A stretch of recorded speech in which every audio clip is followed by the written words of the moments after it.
Charles Victor Thompson. On April 30, 1998, a violent act of jealousy and revenge left two people dead in a Houston area apartment and ultimately sent Charles Victor Thompson to death row. At the time, 27-year-old Thompson had recently been kicked out of the apartment he once shared with his ex-girlfriend, 39-year-old Denise Hayslip. Their relationship had deteriorated due to Thompson's unemployment, substance abuse, and increasingly violent behavior. Following the breakup, Denise began dating Darren Kane, a 30-year-old bartender who was known by friends and coworkers as hardworking and well-liked. On the night of the murders, Denise became concerned after receiving threatening phone calls from Thompson. Fearing for her safety, she contacted Darren, who left work early and came to the apartment. Around 3 a.m., an intoxicated Thompson arrived and began shouting insults outside the residence. A confrontation quickly developed between the two men. During the fight, Darren overpowered Thompson, leaving him with a black eye. Despite the hostility, Darren attempted to calm the situation. He offered Thompson a beer, encouraged him to move on, and even shook his hand.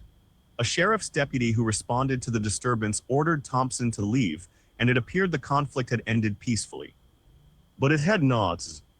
Approximately 3 hours later, Thompson returned armed with a handgun.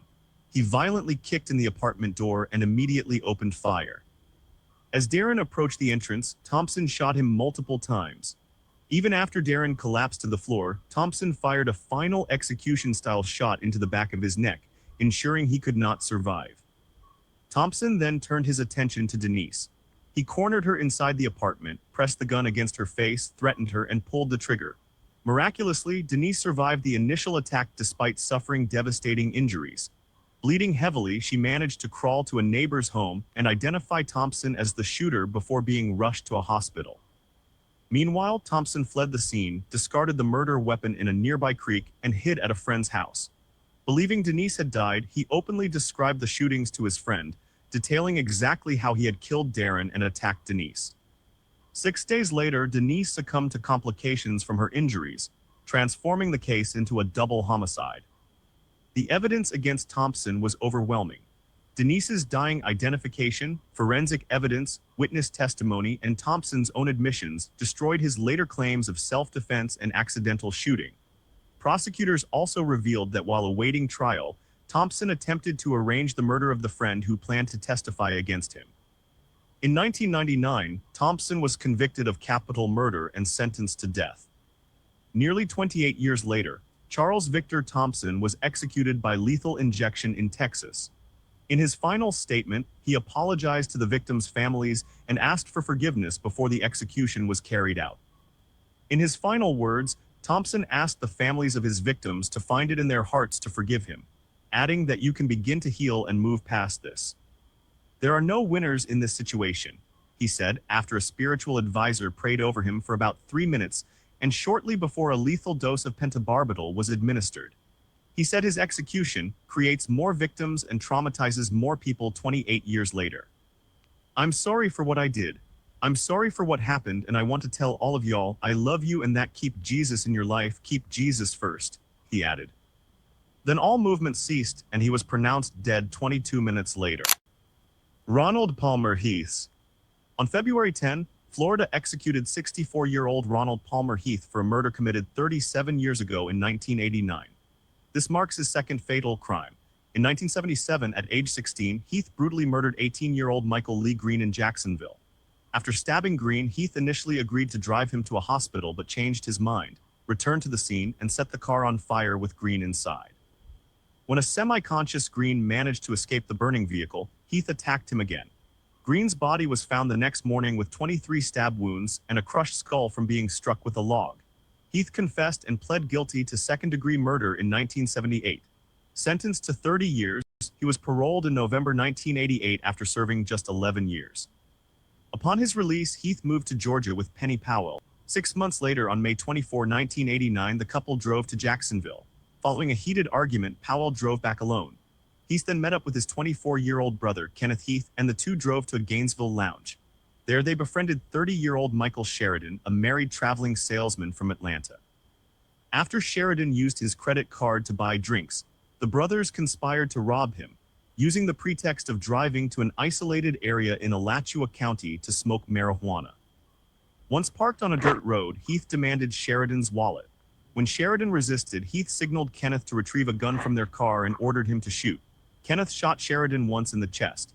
As the victim lay on the ground, Heath robbed him, stole his wristwatch, kicked him repeatedly in the head, and attempted to slit his throat with a dull knife. Heath then instructed Kenneth to shoot Sheridan 2 more times in the head. They hid the body in the woods and later set Sheridan's rental car on fire. The next day, the brothers used Sheridan's credit cards at a Gainesville mall. Investigators tracked these transactions and, with tips from the lounge, identified the brothers. A consensual search of Powell's mobile home uncovered Sheridan's wristwatch and the newly purchased mall items. While Heath remained silent during questioning, Kenneth provided a full confession. In 1990, Kenneth pled guilty, testified against his brother, and received a life sentence with parole eligibility after 25 years. He remains incarcerated. Heath, identified as the mastermind who orchestrated the execution-style robbery and murder, was convicted and sentenced to death. When asked by the warden if he would like to speak any last words, Heath replied, "I'm sorry, that's all I can say, thank you." On February 12, Oklahoma executed 45-year-old Kendrick Antonio Simpson for a double murder he committed in 2006. Tragically, the entire fatal incident began with an argument over a baseball cap. After fleeing New Orleans following Hurricane Katrina, Simpson, then 25, moved to Oklahoma City. On the night of January 15, 2006, he went to a hip-hop club with Jonathan Dalton, 20, and Latango Robertson, 31. Before heading out, Simpson placed an assault rifle in the trunk of Dalton's car. Inside the venue, Simpson walked past a table where Anthony Jones and Glenn Palmer were seated. One of the men made a derogatory comment about Simpson's Chicago Cubs baseball cap. Infuriated, Simpson threatened to chop them up. Although he briefly returned to offer a handshake, Palmer stood up and punched Simpson in the mouth, knocking him down. Following the altercation, Simpson and his companions left the club in Dalton's vehicle.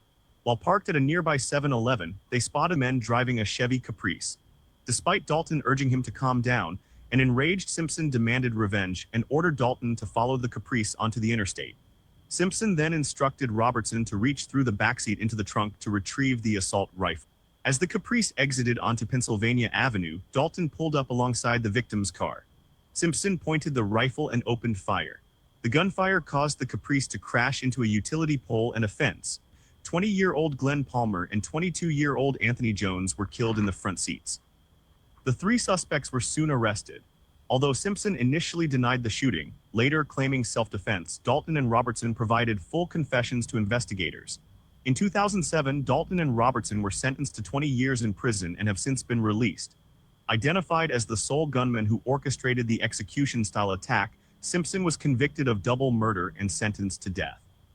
Kendrick Simpson, the first person Oklahoma had executed in 2026, thanked his supporters for coming to watch him die, but said nothing about the men he was convicted of killing or the friends and family they left behind. "Love y'all," Simpson said before being executed. Melvin Trotter on June 16, 1986, 70-year-old Virgie Langford was working alone inside her grocery store, Langford Grocery Store in Palmetto, Florida. A respected member of the community, Virgie was known for helping struggling families by allowing them to buy groceries on credit and paying later.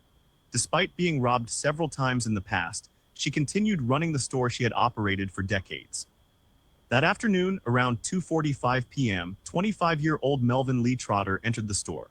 Trotter was heavily addicted to crack cocaine and was reportedly desperate for money and drugs. Wearing a work uniform and an employee identification badge bearing his first name, Melvin, he slipped behind the counter and began stealing cash and food stamps from the register. Virgie discovered him in the act, leading to a violent confrontation. Trotter attacked the elderly store owner, strangling her before stabbing her 7 times. Despite her severe injuries, Virgie survived long enough to provide investigators with a crucial clue. She told responding officers and witnesses that her attacker wore a work uniform and an employee ID badge with the name Melvin. After fleeing the scene, Trotter used the stolen money and food stamps to buy more crack cocaine. He spent the remainder of the day smoking crack and watching television. When asked where the money came from, he falsely claimed he had earned it from a job. The robbery netted only about $100 in cash and $30 in food stamps. Virgie Langford lost her life over a total of approximately $130. Investigators quickly traced the clue about the employee badge. Conveniently for police, Trotter was already in custody on a probation violation warrant when detectives identified him as the suspect. During questioning, he confessed to the robbery and murder, blaming his actions on his crack cocaine addiction. Additional evidence linked him to the crime, including his handprint inside the store and blood-stained clothing matching the victim's blood. Trotter was convicted and sentenced to death in 1987. Although a later appeal resulted in a new sentencing hearing, a second jury again sentenced him to death in 1993. The murder, driven by drug addiction and greed, remained one of the most senseless crimes in the area's history. An elderly woman brutally killed for little more than $130 and a crack cocaine fix. His execution was carried out at 6:15 p.m. February 24, 2026, and that the execution took place without incident. Trotter was asked if he had any last words. He replied, "No." Billy Kearse. On March 3, 2026, Billy Leon Kearse was executed by lethal injection in Florida for the murder of Fort Pierce Police Sergeant Danny Thomas Parrish. Kearse was 53 years old at the time of his execution. He had committed the crime in January 1991, just 2 months after turning 18. Sergeant Danny Parrish, 29, was a respected law enforcement officer and military veteran. After serving in the United States Navy and the Florida National Guard, he joined the Fort Pierce Police Department and became a full-time patrol officer. On the night of January 18, 1991, Sergeant Parrish spotted a vehicle being driven the wrong way on a one-way street in Fort Pierce, Florida. The driver was Billy Kearse, who was on probation after recently being released from prison. A woman named Rhonda Pendleton was riding in the passenger seat. After pulling the vehicle over, Parrish followed standard procedure by radioing the car's license plate number to dispatch before approaching the driver. When asked for identification, Kearse claimed he did not have a driver's license. Instead of providing his real information, he repeatedly gave the officer false names and birth dates. Each time Parrish checked the information, nothing matched official records. After several attempts, Parrish warned Kearse that if he continued refusing to identify himself, he would be arrested. Kearse was ordered out of the vehicle. As Parrish attempted to handcuff him, a violent struggle erupted. During the confrontation, Kearse managed to grab the officer's service revolver. He fired one shot which reportedly missed. Witness accounts and court findings later revealed that Kearse then paused briefly. At that moment, the unarmed officer pleaded for his life, reportedly saying, "Don't do it." Kearse ignored the plea. He fired 13 additional rounds, shooting Sergeant Parrish a total of 9 times. Only 4 bullets struck the officer's protective vest. After emptying the weapon, Kearse returned to his car and fled, leaving the wounded officer dying on the roadway. A nearby taxi driver witnessed the shooting and immediately alerted authorities, providing a description of both the suspect and the vehicle. Kearse returned home, flattened all 4 tires on his car, buried the stolen service weapon in his backyard, and kept 2 live rounds from the officer's gun in his pocket. Investigators quickly tracked him down using the vehicle registration and the license plate information Sergeant Parrish had radioed moments before his death. When police searched Kearse, they found the ammunition. A search of the property uncovered the buried revolver. Kearse later confessed, though he falsely claimed the shots were fired during a struggle. He was convicted of first-degree murder and sentenced to death. Despite a successful appeal that resulted in a new sentencing hearing, a second jury again sentenced him to death. 35 years later, Kearse was executed, ending one of Florida's most notorious police officer murder cases. His last words were, "I sincerely apologize for what I have done. There's no way I can repay that. Give me peace, thank you." Cedrick Riggs. On May 1, 2013, what appeared to be a normal family evening inside an apartment in Bedford, Texas, turned into a nightmare that would leave 2 people dead and a child fighting for his life. Cedrick Riggs lived with his partner, Roxanne Sanchez, and their children at the Colonial Village Apartments. To friends and family, the couple appeared happy. There was no known history of domestic violence, no allegations of infidelity, and no obvious warning signs that tragedy was approaching. That evening, around 7 p.m., Roxanne returned home from a shopping trip with her 3 children, 12-year-old Marcus Figueroa, 8-year-old Anthony Figueroa, and 9-month-old Isaiah Ricks. After carrying groceries into the apartment, she went back outside for additional bags. Moments after returning, screams erupted from inside the home. Marcus and Anthony rushed from a bedroom and found Ricks violently attacking their mother in the living room. The boys tried to stop him, but he pushed them aside and continued beating Roxanne as she lay helpless on the floor. Then, in a chilling escalation, Rix walked into the kitchen, grabbed a knife, and began stabbing her repeatedly. Marcus ran to a bedroom, grabbed a phone, and called 911. While speaking with the dispatcher, Rix burst into the room and stabbed him. Marcus fled back into the living room, where he saw his mother and younger brother covered in blood. Rix caught him again and continued the attack. Believing he would be killed, Marcus collapsed and pretended to be dead. He survived despite suffering approximately 25 stab wounds. Roxanne Sanchez and 8-year-old Anthony Figueroa did not survive. With police still trying to locate the scene, Rix used the delay to clean himself up, shower, change clothes, gather belongings, and place baby Isaiah safely in a crib before fleeing in Roxanne's vehicle. While driving north through Oklahoma, Rix called a cousin and confessed that he had killed Roxanne and the boys. He asked her to retrieve the baby and stated that he would rather die than go to prison. The cousin immediately contacted authorities. Using cell phone tracking data, investigators located Rix traveling along Interstate 35. About 3 hours after the attack, Oklahoma State troopers stopped and arrested him without incident. He was treated for severe cuts to his hands, injuries believed to have been sustained during the stabbing attack.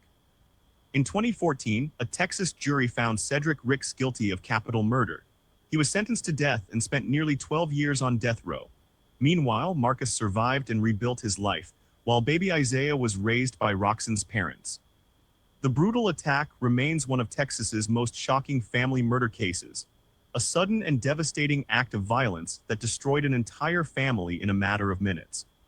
His last words were, "I can't imagine the pain it has caused you. I'm glad I am able to speak to tell y'all that face to face," Rix said. "I just hope one day you can find forgiveness in your heart so you don't have to live with the pain anymore." Michael Lee King. On January 17, 2008, 21-year-old Denise Amber Lee was abducted from her home in Northport, Florida, in a case that would become one of the state's most heartbreaking crimes. A devoted mother of 2 young boys, Denise was home alone while her husband, Nathan Lee, was at work. Earlier that day, 36-year-old Michael Lee King had visited a local shooting range with a friend, where he obtained ammunition for his 9mm handgun. Struggling financially and facing possible foreclosure on his home, King spent the afternoon driving around Northport in his dark green Chevrolet Camaro. Witnesses later reported seeing the Camaro repeatedly circling Denise's neighborhood before pulling into her driveway. Sometime after 2 p.m., King entered the home and kidnapped Denise, leaving her 2 young children behind. Before leaving, the children were placed together in a crib, a detail that immediately alarmed Nathan when he returned home later that afternoon and discovered his wife missing. After reporting Denise missing, investigators began searching for clues. Meanwhile, King had taken her to his home, where prosecutors later said she was bound and indecently assaulted for several hours. As darkness approached, King forced Denise back into his Camaro and drove away. During a stop at a relative's house, Denise briefly escaped from the vehicle and screamed for help. Tragically, before anyone could intervene, King recaptured her and drove away. While trapped in the back seat, Denise displayed remarkable courage. Secretly using King's cell phone, she called 911 and calmly provided information to dispatchers while pretending to speak to her captor. She repeatedly pleaded for her life and tried to help authorities locate the vehicle. Despite her efforts, investigators struggled to pinpoint her location. At roughly the same time, another motorist noticed a woman screaming and pounding on the window of a Camaro. She immediately called 911 and provided a description of the vehicle. However, critical information from multiple emergency calls was not relayed to officers in time, allowing King to remain ahead of investigators. Later that evening, police identified King as a suspect and located his vehicle during a traffic stop. Denise was not inside. King attempted to mislead investigators with a fabricated story about another abductor, but evidence quickly disproved his claims. 2 days later, search teams discovered Denise's body buried in a shallow grave in a wooded area. She had been shot and killed. Ballistic evidence, DNA, witness statements, and the recorded 911 call overwhelmingly linked Michael Lee King to the crime. In 2009, King was convicted of kidnapping, sexual battery, and first-degree murder, and was sentenced to death. The case sparked nationwide outrage over emergency dispatch failures and led to the passage of the Denise Amber Lee Act, aimed at improving 911 operator training. Nearly 18 years later, on March 17, 2026, Michael Lee King was executed for the murder of Denise Amber Lee. According to the victim's family, he offered no apology and showed no remorse for his crimes. Chadwick Willacy. On April 21, 2026, nearly 36 years after the crime, Chadwick Callell Willacy was executed for the murder of Marley Sather, bringing one of Florida's most disturbing neighbor-on-neighbor murder cases to its conclusion. In September 1990, a brutal robbery and murder in Palm Bay, Florida, claimed the life of 56-year-old Marley Sather and exposed the shocking actions of her 22-year-old next-door neighbor, Chadwick Willacy. Marley's was a respected government contract specialist, church choir member, and recent widow. Just 2 months earlier, she had lost her husband, Dick Sather, to liver cancer after more than 3 decades of marriage. Now living alone, she continued working and maintaining her home. On the morning of September 5, 1990, Marley's went to work as usual. During her lunch break, she returned home, unaware that her neighbor, Chadwick Willacy, had allegedly broken into her house and was stealing property. When Marley's entered the residence, she unexpectedly confronted the intruder. According to investigators, Willacy immediately took control of the situation. He restrained Marley's by binding her wrists and ankles, stole her purse, and forced her to reveal the PIN number to her ATM card. He also took her checkbook and other valuables. The attack then became increasingly violent. Willacy attempted to strangle Marley's with a cord. When that failed, he repeatedly struck her in the head with a heavy object, leaving her unconscious. Believing she was incapacitated, he stole her car keys and drove her vehicle to a nearby bank where he withdrew cash using her ATM card. After returning to the neighborhood, he continued moving stolen property from Marley's house to his own, making multiple trips between the two homes. At some point, Willacy realized Marley's was still alive. Investigators determined that he then poured gasoline, disconnected the home's smoke detectors, positioned a fan to spread the flames, and deliberately set the house on fire. The medical examiner later concluded that Marley's died from smoke inhalation caused by the fire. Concern arose when Marley's failed to return to work. A family member went to check on her and discovered signs of a struggle before finding her burned body inside the home. Her wrists and ankles remained bound, a cord was around her neck, and severe head injuries were visible.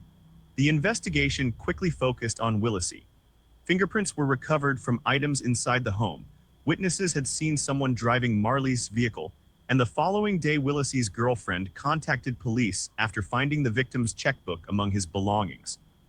A search of Willacy's residence uncovered stolen property from Marley's home, as well as clothing stained with her blood. Investigators also obtained bank photographs showing him using her ATM card shortly after the attack. Willacy was arrested and charged with murder, robbery, burglary, and arson. In 1991, a jury convicted him on all counts and recommended a death sentence. After years of appeals and resentencing, he remained on death row for decades until he was finally executed on April 21, 2026. Willacy maintained his innocence and told the family this is not right. To the victim's family, I hope this brings you peace. If it does, that's good, Willacy said. The state pronounced the 58-year-old dead at 6:15 p.m. after administering him a 3-drug lethal injection at Florida State Prison.